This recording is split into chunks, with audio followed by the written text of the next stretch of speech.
বিশেষ সমর্থনে আজকের এই উঠান বৈঠকে উপস্থিত আজকের সভাপতি প্রধান অতিথি উপস্থিত বিএনপি ডিসেম্বর বাংলাদেশে আমাদের বর্তমান বিএনপির চেয়ারম্যান জনতা তারেক রহমান যখন বাংলাদেশে আসলেন ঢাকার ৩০০ ফিটে উনি গণসংবর্ধনা একটি কথা বলেছেন যে আমি এই বাংলাদেশে শান্তি চাই। উনি ৩ বার শান্তি শান্তি শব্দটি উল্লেখ করেছেন। উনি বলেছেন পাহাড় সমতল, উনি বলেছেন ধর্ম বর্ণ নির্বিশেষে, সকল দল মত নির্বিশেষে আমি বাংলাদেশ বিনির্মাণ করতে চাই, একটি সুখী সমৃদ্ধ উন্নত মানবিক এবং নিরাপদ বাংলাদেশের কথা বলেছেন, যে বাংলাদেশে সকল ধর্ম বর্ণ এবং দল মত নির্বিশেষে আমরা ঐক্যবদ্ধভাবে একটি উন্নত সমৃদ্ধ জাতি হিসাবে নিজেদেরকে প্রতিষ্ঠিত করতে পারবো।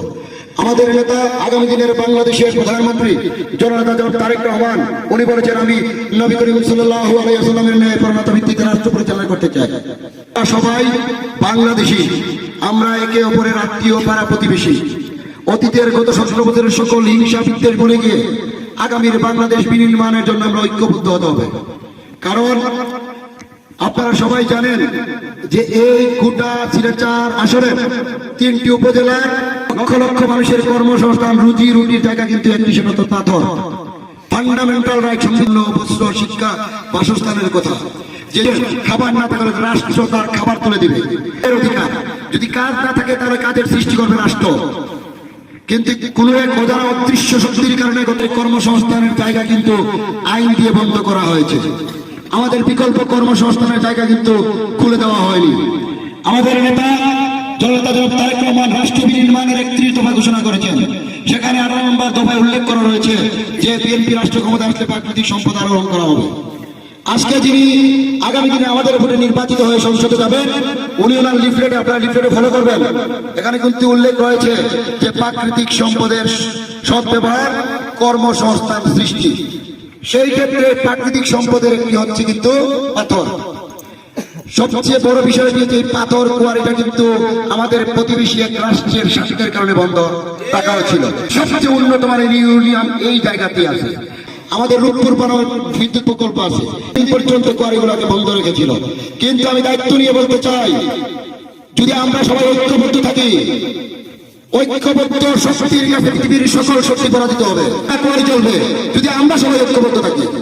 এছাড়া আপনারা কেন বিএনপিকে ভোট দিবেন? বিএনপি যদি রাষ্ট্র ক্ষমতা আসে তাহলে ফ্যামিলি কার্ড নামের একটি প্যাকেজ চালু করা হবে। সেই প্যাকেজে বাংলাদেশের প্রতি প্রান্তিক পরিবারে মারা আছেন, জাতিরা আছেন, প্রত্যেক পরিবারের কর্মী যারা রয়েছেন তাদের নামে একটি কার্ড হবে। সেই কার্ডের আওতাধীন প্রত্যেক মাসে 2,500 টাকা পাবে। এছাড়া আমরা সবাই জানি কৃষি নির্ভর বাংলাদেশের কথা। আজকে কৃষকরা তাদের কৃষি উৎপাদন থেকে মুখ ফিরিয়ে নিচ্ছে। সেই লক্ষ্যে খাদ্য স্বয়ং সম্পূর্ণ রাষ্ট্র বিনির্মাণের জন্য তারেক রহমান কৃষি কার্ড নামের একটি প্রকল্প চালু করেছেন।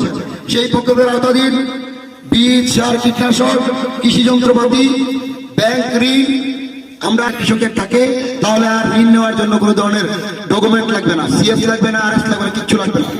ব্যাংক ঋণ পাবো, বীমা পাবো, মৃত্যুকালীন ইউনিয়নে কোলেস্ট্রল স্থাপন করা হবে।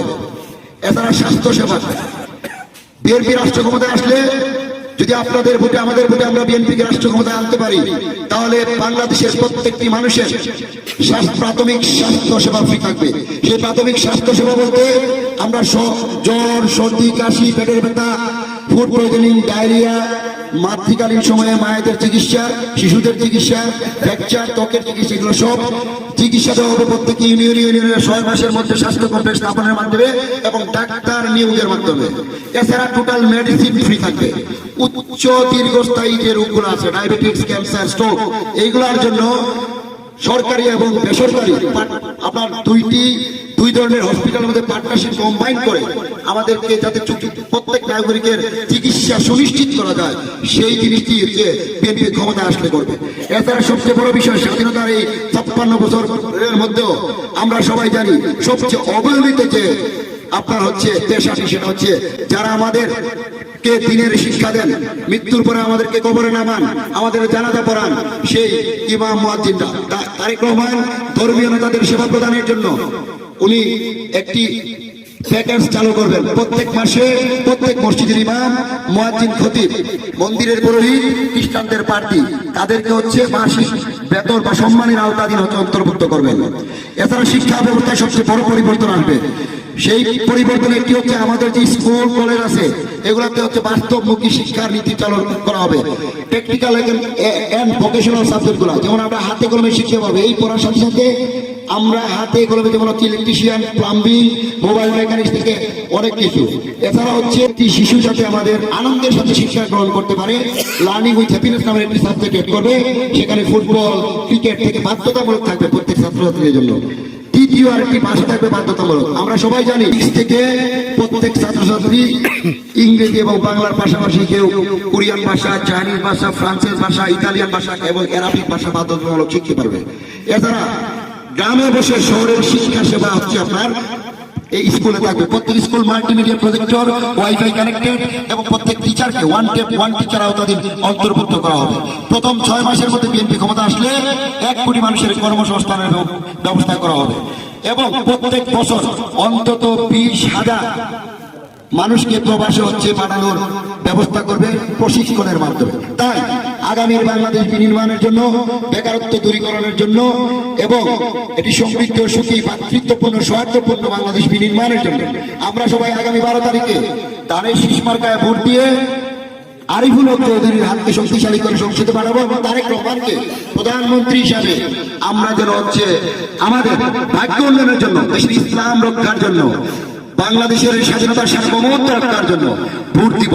এই আহ্বান করে আমি আজকে এই সভা আমার বক্তব্য শেষ করলাম। সবাই ভালো থাকবে, আমার ভুল হলে ক্ষমা করবেন। আসসালামু আলাইকুম।